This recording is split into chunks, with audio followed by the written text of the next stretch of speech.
Hi friends, welcome to our channel. நம்ம இந்த வீடியோவில் என்ன பார்க்க போகிறோம் அப்படின்னு பார்த்தீங்கன்னா, ரீசெண்டாக நடந்த டெக்னிக்கல் எக்ஸாம் டிஎன்பிஎஸ்சியில் டெக்னிக்கல் எக்ஸாம் நடந்தது இல்லையா, அதோடைய ஆன்சர் கீ தான் பார்க்க போகிறோம். இதுதான் வந்து பார்த்திங்கன்னா இப்போ வரப்போகிற குரூப் 2 எக்ஸாமுக்கு முன்னாடி லாஸ்ட்டாக டிஎன்பிஎஸ்சியில் கேட்ட ஜிஎஸ் கேள்விகள் மட்டும் இந்த வீடியோவில் பார்க்கலாம். சரியா?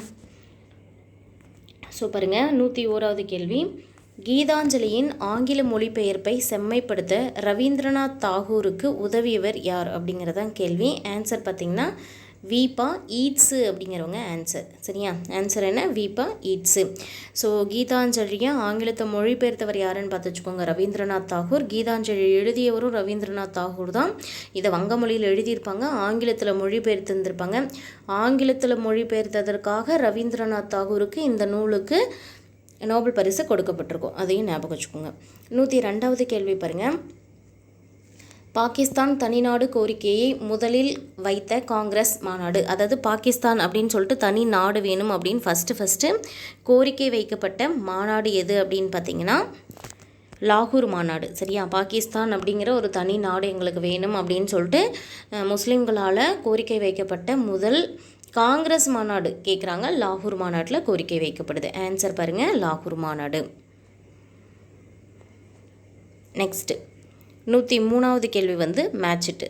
தவறான பொருத்தத்தை தேர்வு செய்க அப்படின்னு கொடுத்தாச்சு.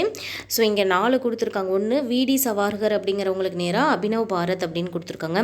லாலா ஹர்தயால் பார்த்தீங்கன்னா கதர் கட்சி அப்படின்னு கொடுத்துருக்காங்க. கான் அப்துல் காபர்கான் அல்ஹிலால் அப்படின்னு கொடுத்துருக்காங்க. பாரத மாதா சங்கம் என்ன அப்படின்னா வாஞ்சிநாதன் அப்படின்னு கொடுத்துருக்காங்க. சரியா? இதில் நமக்கு தவறானது என்ன அப்படின்னு கேட்டிருக்காங்க. ஸோ இதில் பார்த்தீங்கன்னா 3வது மட்டும்தான் சரியானது. கான் அப்துல் கான் வந்து நடத்திய பத்திரிகை தான் அல்ஹிலால் அப்படிங்கிறது.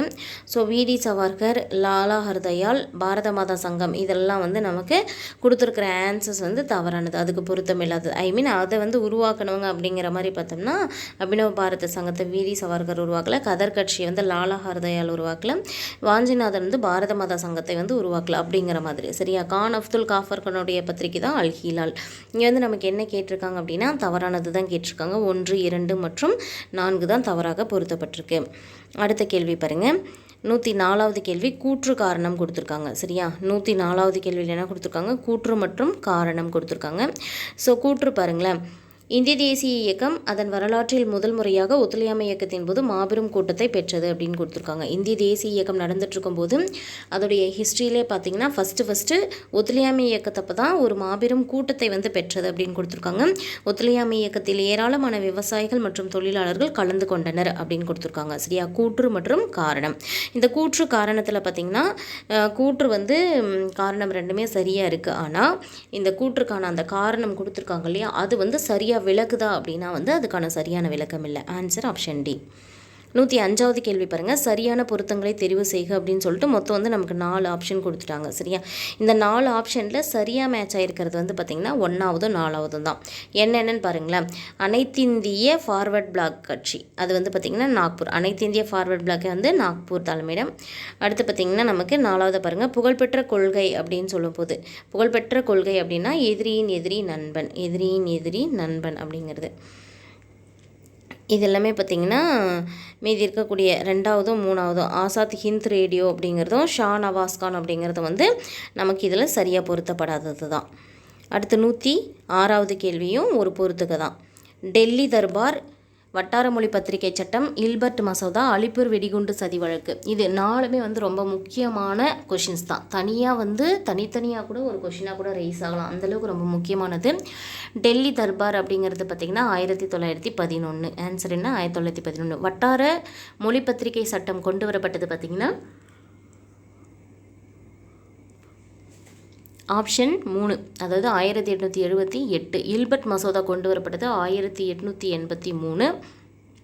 அலிப்பூர் குண்டுவெடிப்பு வழக்கு வந்து பார்த்திங்கன்னா 1908. ஸோ நம்ம மேட்ச் பண்ணும்போது சரியான ஆன்சர் ஆப்ஷன் பி. அடுத்து 107வது கேள்வி. யாருடைய பிறந்த நாள் ஜன்ஜாதிய கௌரவ் திவாஸ், அதாவது ஜன்ஜாதிய கௌரவ் திவாஸ் அப்படின்னு சொல்லிட்டு பழங்குடியினரின் பெருமை தினம் என்று யாருடைய பிறந்த நாளை கொண்டாடுறாங்க அப்படின்னு பார்த்திங்கன்னா பிர்சா முண்டா அவர்கள். சரியா? பழங்குடியினர்களுக்காக கோண்டுகள் கிளர்ச்சி அந்த மாதிரி வந்து பழங்குடியினர் கிளர்ச்சி பல்வேறு வந்து சுதந்திர போராட்டத்தின் போது நடத்தப்பட்டிருக்கும். அவர்களை வந்து நினைவுகூரும் விதமாக இங்கே வந்து ஜன்ஜாதிய கௌரவ் திவாஸ்ன்னு சொல்லக்கூடிய பழங்குடியினரின் பெருமை தினம் என்று அழைக்கப்படுவது பிர்சா முண்டா அவர்களுடைய பிறந்த தினம். 108வது கேள்வி பாருங்கள். மூலதன சந்தை நீண்டகால நிதி கருவிகளுடன் தொடர்புடையது. பணச்சந்தை குறுகிய கால நிதி கருவிகளுடன் தொடர்புடையதுன்னு கொடுத்துருக்காங்க. அதாவது மூலதன சந்தை மற்றும் பண சந்தையை பற்றி இந்த இடத்துல மென்ஷன் பண்ணியிருக்காங்க. இதில் வந்து பார்த்திங்கன்னா நமக்கு மூலதன சந்தை அப்படின்னு சொல்லக்கூடியது பார்த்திங்கன்னா நீண்ட கால நிதி கருவிகளோடு தான் தொடர்புடையது. இது சரியானது. பணச்சந்தை அப்படிங்கிறது பார்த்திங்கன்னா குறுகிய கால நிதி கருவிகளோடு தொடர்புடையது. பார்க்கும்போது நமக்கு ரெண்டுமே சரியானது தான். ஏ மற்றும் பி இரண்டும் சரியானவை.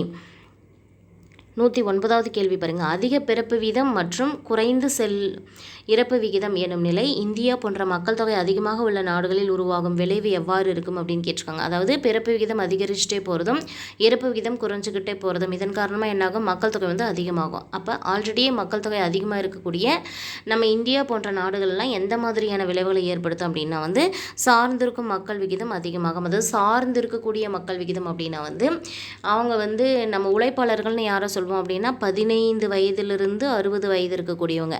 அப்போ குழந்தைகள் அதிகமாகவும் வயதானவர்கள் அதிகமாகவும் இருக்கும்போது அவங்க வந்து யாரை தான் சார்ந்திருப்பாங்க, இந்த வேலை செய்கிறவங்கள சார்ந்திருப்பாங்க. அப்போ சார்ந்திருக்கும் மக்களின் விகிதம் அதிகமாகும் அப்படிங்கிறது சரியான ஆன்சர். 110வது கேள்வி பாருங்கள். தமிழ்நாடு கடன் ஈட்டுறுதி திட்டம் சிறு குறு நடுத்தர நிறுவனங்களுக்கு கடன் இதை கொண்டு வழங்குகிறது அப்படின்னு கொடுத்துருக்காங்க. ஸோ இதில் தமிழ்நாடு கடன் ஈட்டுறுதி திட்டம் அப்படிங்கிறது MSME நிறுவனங்களுக்கு எதை பேஸ் பண்ணி கடன் வழங்குறாங்க அப்படின்னா சொத்து உத்தரவாதம் இல்லாமையே கடன் வழங்குறாங்க.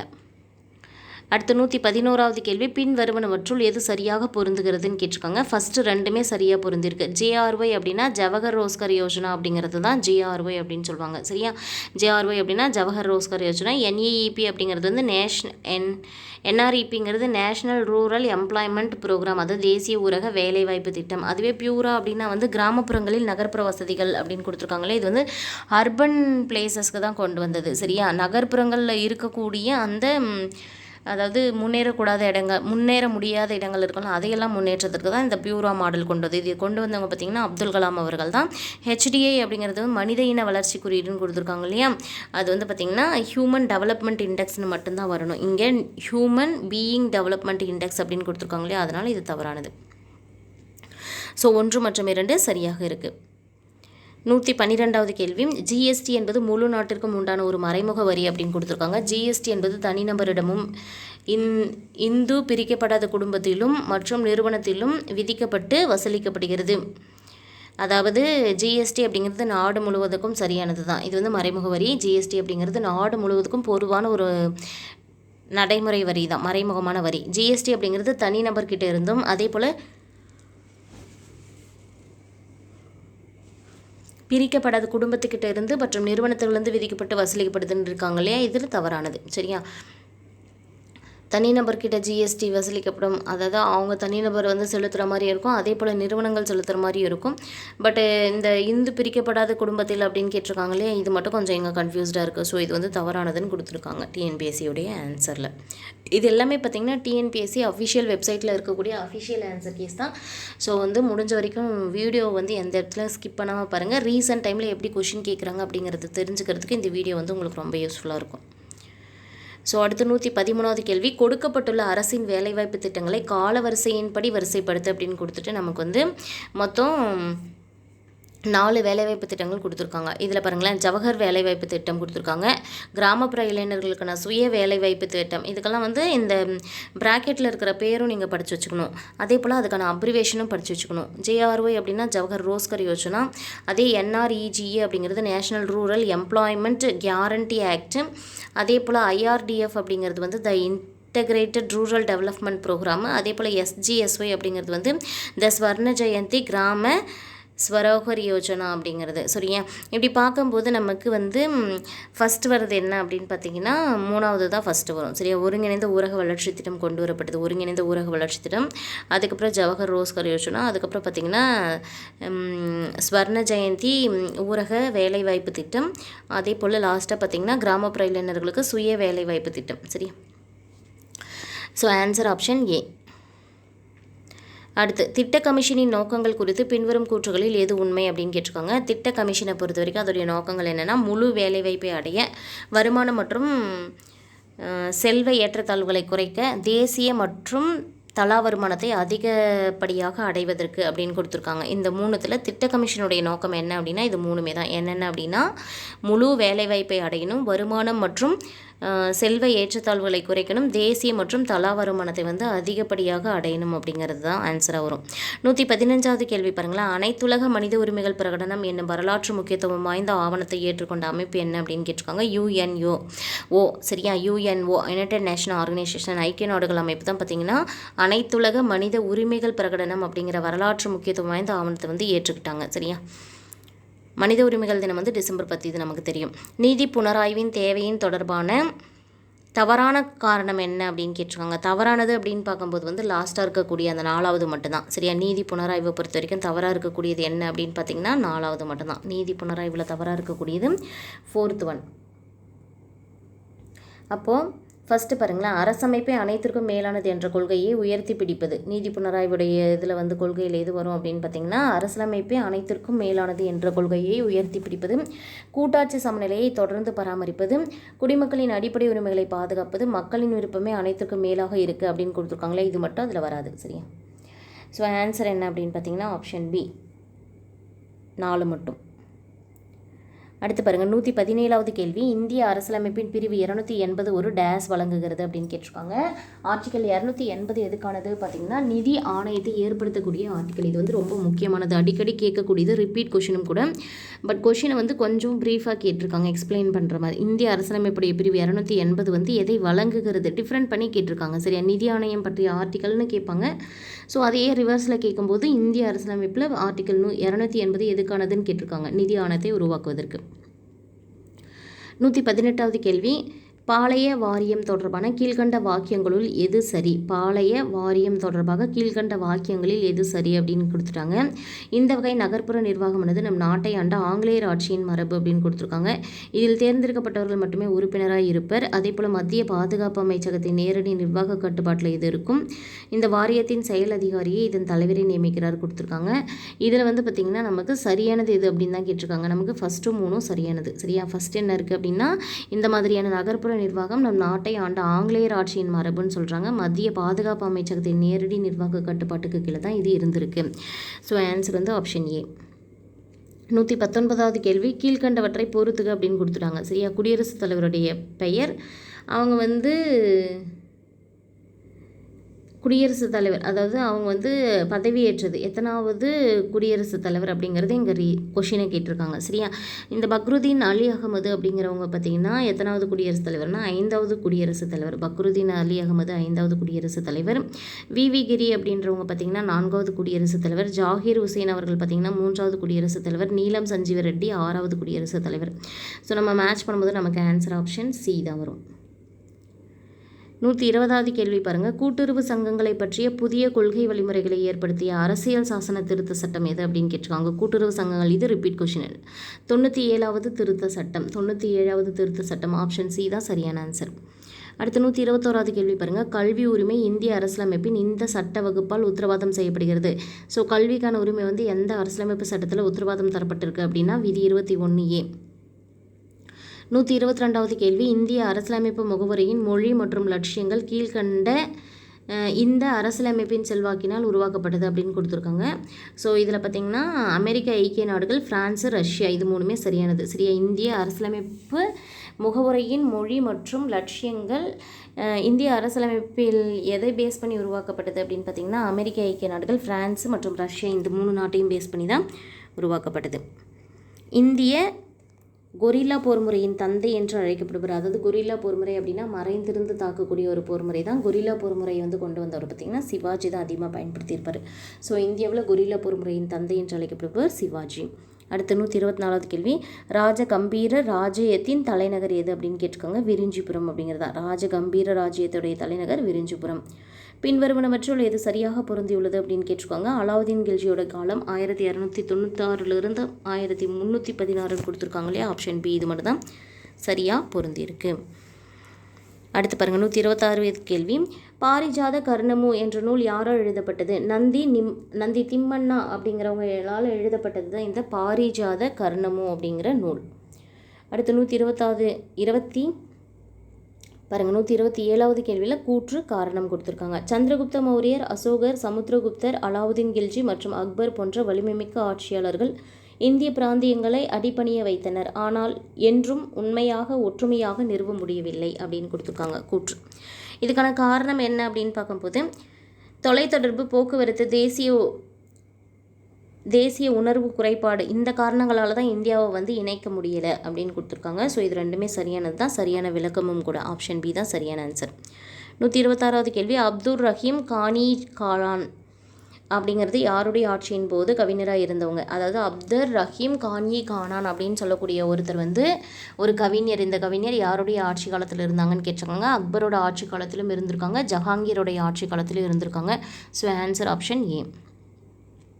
கூற்று காரணம் கொடுத்துருக்காங்க பாருங்கள். அலாவுதீன் கில்ஜி விலை கட்டுப்பாட்டினை டெல்லியில் ஏற்படுத்தினார். கூற்று காரணம் கொடுத்துருக்காங்க பாருங்கள். அலாவுதீன் கில்ஜி விலை கட்டுப்பாட்டை டெல்லியில் ஏற்படுத்தினார். அதுக்கான காரணம் தன்னுடைய அரண்மனையை கட்டிய ஊழியர்களுக்கு குறைந்த ஊதியம் கொடுக்க விரும்பினார் அப்படின்னு கொடுத்துருக்காங்க. ஸோ இதில் பார்த்திங்கன்னா நமக்கு ஆப்ஷன் ஏ தான் வந்து சரியாக இருக்கும். பட் ரீசனுங்கிறது வந்து தவறானது. மொஹஞ்சதாரோவில் அகழ்வாராய்ச்சி மேற்கொண்டவர் யார் அப்படின்னு கேட்டிருக்காங்க. சார் மார்டிமர் வீலர் அவர்கள் தான் வந்து மொஹஞ்சதாரோவில் ஆராய்ச்சிகளை வந்து மேற்கொண்டிருப்பாங்க.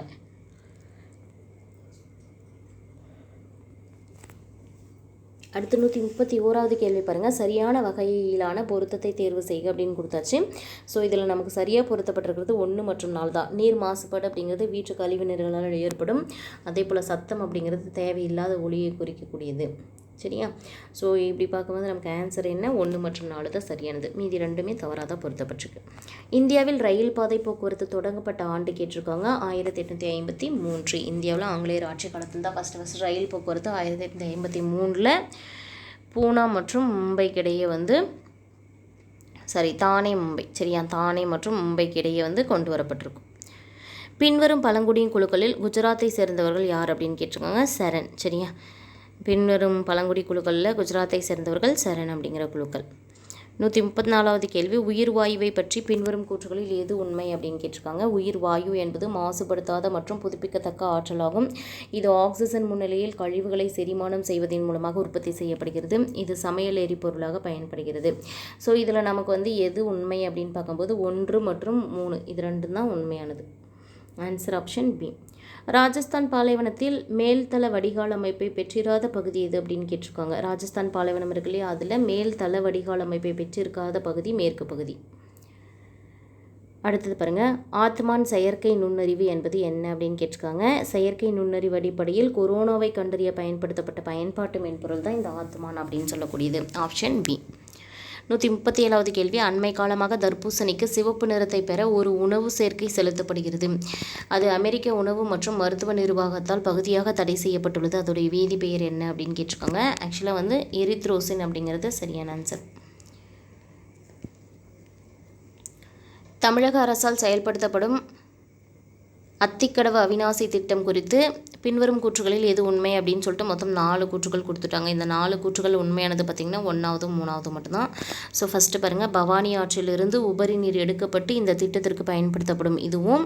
அதே போல் 3வது பாருங்களேன். ஈரோடு, திருப்பூர், கோயம்புத்தூர் மாவட்டங்களில் வறட்சியால் பாதிக்கப்பட்ட பகுதிகளில் நிலத்தடி நீரை மேம்படுத்துவது இந்த திட்டத்துடைய முக்கிய குறிக்கோள். ஸோ தொழில்துறை நோக்கத்துக்காக தண்ணீரை பயன்படுத்தணும் அப்படிங்கிறது இதோடைய நோக்கம் கிடையாது. அதனால தான் செகண்ட் ஒன் ராங். அடுத்து பாருங்கள். பின்வருவனவற்றுள் எது சரியாக இணைக்கப்பட்டுள்ளது அப்படின்னு சொல்லிட்டு மொத்தம் 3 கொடுத்துருக்காங்க. பாரத மாலா திட்டம் அப்படிங்கிறது இலவச எரிவாயு அப்படின்னு கொடுத்துருக்காங்க. ஸோ இது தவறானது. ஆயுஷ்மான் பாரத் திட்டம் வந்து மருத்துவத்துக்காக ஏற்படுத்தப்பட்டது. இது சரி. துவாரகா விரைவு சாலை அப்படிங்கிறது முதல் உயர்த்தப்பட்ட 8 வழி அணுகல் கட்டுப்பாட்டு விரைவு சாலை. 8 வழி அணுகல் கட்டுப்பாட்டு விரைவு சாலை தான் துவாரகா விரைவு சாலை. ஸோ 2 மற்றும் 3 இரண்டுமே சரியானது. Option C. அடுத்து பாருங்கள். 140வது கேள்வி. தவறான விடையை தேர்ந்தெடுக்க அப்படின்னு கொடுத்துருக்காங்க. சரியா? சிஎம்எஸ்பி அப்படிங்கிறது வந்து கடற்கரை மற்றும் கடல்சார் திரவல் திட்டம். மொத்தம் 4 திட்டம் கொடுத்துருக்காங்க. இதில் பார்த்திங்கன்னா நமக்கு 3 சரியானது. சரியா? ஃபஸ்ட்டு 3 சிஎம்எஸ்பி அப்படிங்கிறது வந்து நீங்கள் இதை வந்து நீங்கள் இங்கிலீஷில் படித்து வச்சுக்கணும். Coastal and marine spatial programme அப்படிங்கிறது இது சரியானது. அதே போல் என்பிஏ அப்படிங்கிறது நேஷ்னல் பயோடைவர்சிட்டி ஏஜென்சி சரியானது. பிஎம்சி அப்படிங்கிறது பயோடைவர்சிட்டி மேனேஜ்மெண்ட் கமிஷன் அப்படிங்கிறதும் சரியானது. ஸோ இந்த சிசிபிஏ அப்படிங்கிறதுக்கு என்ன கரெக்டான அப்ரிவேஷன் அப்படிங்கிறத கமெண்ட் பண்ணுங்கள். அடுத்து பாருங்கள் 141வது கேள்வி. புதுமை பெண் திட்டத்தின் மூலம் மாணவிகளின் வங்கி கணக்கில் நேரடியாக பணம் செலுத்தப்படுகிறது. இதோடைய பயன் என்ன அப்படின்னு கேட்டிருக்காங்க. அரசு உயர்கல்வி நிறுவனங்களில் மாணவிகளின் சேர்க்கை விகிதம் வந்து அதிகரிக்கப்பட்டிருக்கு. சரியா, அரசு உயர்கல்வி நிறுவனங்கள் இருக்கு இல்லையா, அதெல்லாம் மாணவிகளுடைய சேர்க்கை விகிதம் வந்து அதிகரிக்கப்படுது. 142வது கேள்வி. சமீபத்தில் செய்திகளில் வெளியான நமஸ்தே இணைப்பு முகப்பு எந்த துறையுடைய தொடர்புடையதுன்னு கேட்டிருக்காங்க. பாரம்பரிய மருந்தோட தொடர்புடையது. 143வது கேள்வி. ஒரு சுழல் உலர்த்தி சலவை இயந்திரத்தில் அதிக வேகத்தில் துளையிடப்பட்ட உருளை சுழற்றுவதன் மூலம் ஆடைகளில் இருந்து அதிகப்படியான நீரை நீக்குகிறது. எனவே நீர்த்துளிகள் கீழ்ப்படியும் விதி என்ன அப்படின்னு கேட்டிருக்காங்க. நியூட்டனுடைய முதல் விதி தான். பின்வருபவர்களில் யார் அறிவியல் மனப்பாங்கு என்னும் வார்த்தையை ஃபஸ்ட்டு பிரபலப்படுத்தினாங்க அப்படின்னா பண்டித ஜவஹர்லால் நேரு அவர்கள். அடுத்து பாருங்கள். உயிரிசார் வழிமுறை வளர்ச்சியில் காணப்படும் பல்வேறு நிலைகளின் சரியான வரிசை என்ன அப்படின்னு கேட்டிருக்காங்க. வெற்றுநிலை, புலம்பெயர்தல், நிலைப்படுத்துதல், எதிர்விளைவு மற்றும் நிலையாக்கல் தான் ஆப்ஷன் பி. எங்கு செயற்கை ஈர்ப்பு உருவாக்கப்படுகிறதுன்னு கேட்டிருக்காங்க. செயற்கை ஈர்ப்புங்கிறது வந்து விண்வெளி நிலையத்தில் உருவாக்கப்படுது. பூக்கும் தாவரங்களின் பக்கவேர்கள் டேஸிலிருந்து தோன்றுகிறது அப்படின்னா பெரிசைக்கிள்களிலிருந்து தோன்றுகிறது. மரபணு குலம் குறிப்பிடுவது எதை அப்படின்னா மெண்டல் மக்கள் தொகையில் மரபணுவின் கூட்டுத்தொகை. மெண்டல் மக்கள் தொகையில் மரபணுடைய கூட்டுத்தொகை அப்படிங்கிறது தான் ஆன்சர். மெத்தாக்சிக்ளோர் அப்படிங்கிறது என்ன அப்படின்னு கேட்டிருக்காங்க. அதாவது வந்து PP- di methoxy di phenyl trichloroethane அப்படிங்கிறது தான் மெத்தாக்சிக்ளோர் அப்படின்னு சொல்லுவாங்க. கீழ்காண்பவற்றுள் எது சரியானது இல்லை அப்படின்னு கேட்டிருக்காங்க. ஸோ ஃபஸ்ட்டு மூணுமே சரியானது. ஒரே ஒரு புவி சுற்றுப்பாதை தான் இருக்குது. புவிசார் செயற்கைக்கோள் புவியை சார்ந்து நிலையானதாக தோன்றும். புவிசார் சுற்றுப்பாதையில் கால வட்ட நேரம் வந்து 24 மணி நேரம். இதுவே புவிசார் சுற்றுப்பாதை நீள்வட்ட பாதை அப்படின்னு கொடுத்துருக்காங்க இல்லையா, இது மட்டும் வந்து சரியானதல்ல. அடுத்து 151வது கேள்வி. கீழ்கண்டவற்றில் மிகவும் பொருத்தத்தோடு இருப்பது தான் கேட்டிருக்காங்க. சரியா, இதில் வந்து நமக்கு 4மே சரியாக தான் பொருத்தப்பட்டிருக்கு. அதாவது செஸ் அப்படிங்கிறது வந்து ஸ்பெஷல் எக்ஸாமிக் ஜோன்ஸ் அப்படின்னு கொடுத்துருக்காங்க. TNSWN TN-SWAN அதாவது Tamil Nadu state wide area network அப்படிங்கிறதும் சரியானது.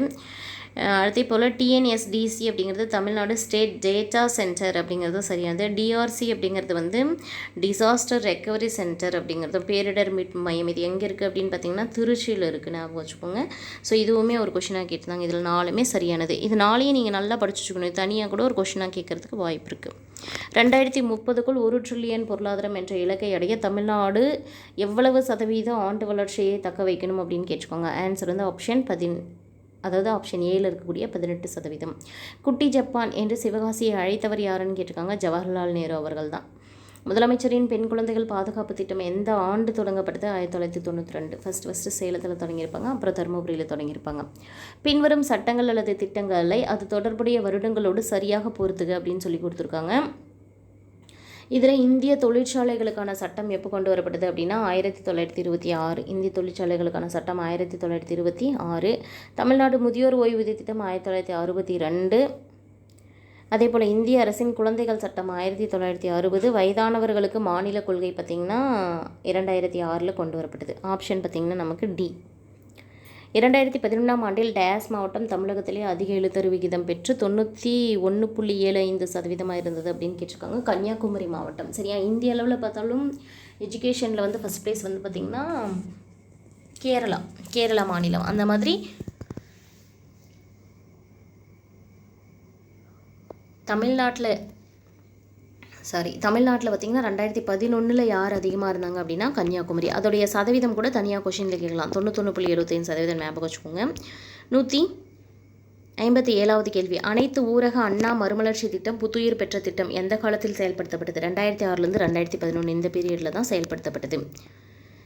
ஆகஸ்ட் 25, 2023 அன்று 17 லட்சம் மாணவர்கள் பயன்பெறும் வகையில் மாநில அரசின் முதன்மையான தமிழ்நாடு முதலமைச்சர் காலை உணவு திட்டம் எந்த வகுப்பிலிருந்து ஃபஸ்ட்டு விரிவுபடுத்தப்பட்டது? 1 to 5 வரைக்கும். Option A. பின்வருவனவற்றுள் எவை தவறாக இணைக்கப்பட்டிருக்கு அப்படின்னு கேட்டிருக்காங்க. ஸோ 1, 2 ரெண்டுமே தவறாக தான் இணைக்கப்படுது. அதாவது பிரம்மஞான சபையை நிறுவியவர் அன்னி பெசன்ட் அப்படின்னு கொடுத்துருக்காங்களா, அதுவும் நியூ இந்தியா செய்தித்தாளின் நிறுவனர் கோபாலகிருஷ்ண கோகலேன்னு கொடுத்துருக்காங்க. இது ரெண்டுமே தவறானது. இந்த நாம்தாரி இயக்கத்தின் நிறுவனர் பாபா ராம்சிங் அப்படிங்கிறதும் விதவை மறுமண சட்டம் 1886 ஈஸ்வர சந்திர வித்யாசாகர் அப்படிங்கிறதும் சரியாக பொருத்தப்பட்டிருக்கு. இது சரியாக இருக்கிறதையும் நீங்கள் கொஷின் வந்து தனியாக படித்து வச்சுக்கணும். தவறாக இருக்கிறதுல என்ன தவறு அப்படிங்கிறதையும் நம்ம தெரிஞ்சு வச்சுக்கணும். சரியா? அடுத்து பாருங்கள், பின்வருவனவற்றுள் மனித வளர்ச்சி குறியீட்டின் அளவீடு எது அப்படின்னு கேட்டிருக்காங்க. சரியா? ஸோ மனித வளர்ச்சி குறியீட்டின் அளவீடு வந்து பிறக்கும்போது ஆயுட்காலம் எவ்வளோ இருக்குது அப்படிங்கிறது. மொத்தம் 3 இருக்கும். அதில் இங்கே கொடுத்துருக்கிறதுல நமக்கு வந்து இந்த 1 மட்டும்தான் மேட்ச் ஆகுது. Option A. 161வது கேள்வி பாருங்கள், தலைவர்களை புனைப்பெயர்களோட பொருத்த சொல்லியிருக்காங்க. ஸோ ராஜாஜி அப்படிங்கிறவங்களுக்கு வந்து என்ன பேர் அப்படின்னா தட்சிணகாந்தி என்று அழைக்கப்படுவார். ஸோ ராஜாஜிக்கு என்ன பேர்? தட்சிணகாந்தி. ஈவேராவுக்கு பேர் என்ன அப்படின்னா தமிழ்நாட்டின் ரூசோ. ஜார்ஜ் ஜோசப் ரோஷாப்புதுரை. எஸ் சத்தியமூர்த்தி வெள்ளிநாக்கு நாவலர். ஸோ மேட்ச் பண்ணும்போது நமக்கு என்ன வரும்? ஆப்ஷன் ஏ தான் வரும். 162வது கேள்வி, பின்வரும் CN அண்ணாதுரை பற்றிய கருத்துக்களில் சரியானவை எவை அப்படின்னு கேட்டிருக்காங்க. ஸோ தமிழ் தினசரி பத்திரிகை விடுதலையில் பதிப்பாசிரியராக சேர்ந்தார். திராவிட நாடு பத்திரிகையை துவக்கினார். முதல் கட்டுரை ஆனந்த விகடன் பத்திரிகையில் 1934 வெளியிடப்பட்டது.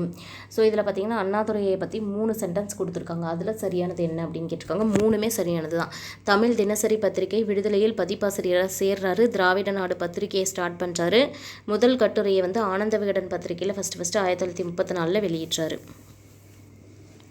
அடுத்து பாருங்கள், கூற்று காரணம் கொடுத்துருக்காங்க. சரியா? இது கூற்றில் பாருங்கள், நீதி கட்சி கோயில் நிர்வாகத்தை ஒழுங்குபடுத்த முயற்சி செய்தது. அதுக்கான காரணம் இந்து அறநிலையத்தில் உள்ள தனிநபர் மற்றும் குழுவில் பொறுப்பில் உள்ளவர்களை அதிகாரத்தை தவறாக பயன்படுத்துவதை எதிர்ப்பதற்காக அப்படின்னு கொடுத்துருக்காங்க. ரெண்டுமே சரியானது ப்ளஸ் சரியான விளக்கம். நரசிம்மாலு நாயுடு டேஸ் என்ற நூலை எழுதினாங்கன்னு கேட்டிருக்காங்க. இந்து விதவைகளின் மறுமணம் அப்படிங்கிற நூலை எழுதினவங்க தான் நரசிம்மாலு நாயுடு அப்படிங்கிறவங்க. அடுத்து பாருங்களா,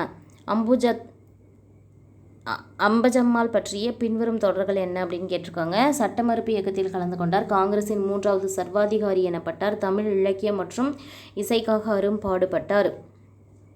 1964 அவருக்கு பத்மஸ்ரீ விருது வழங்கப்படுதுன்னு கொடுத்துருக்காங்க. இதில் பார்த்திங்கன்னா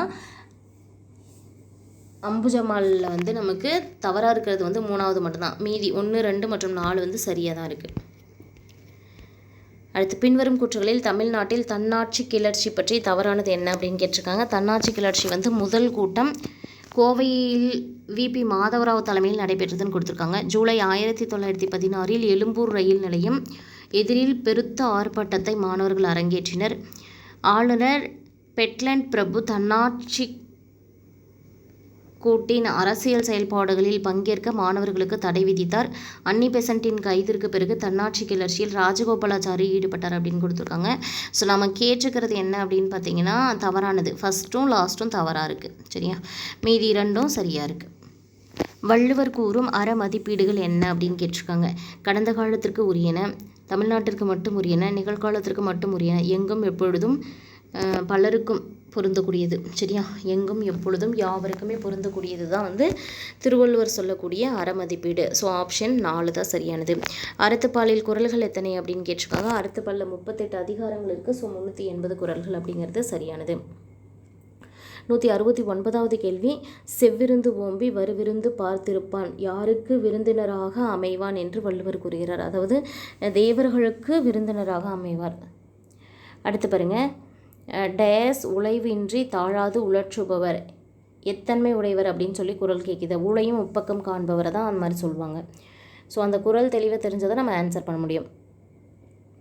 சங்கர்லால் என்னும் துப்பறியும் பாத்திரத்தை தனது நாவல்களில் அறிமுகப்படுத்திய நாவலாசிரியர். அதாவது ஒரு நாவலாசிரியர் கொடுத்துருக்கிற நாவலாசிரியர்களில் சங்கர்லால் அப்படின்னு சொல்லக்கூடிய துப்பறியும் கதாபாத்திரத்தை தன்னுடைய நாவல்களில் அறிமுகப்படுத்தியவர் தமிழ்வாணன்.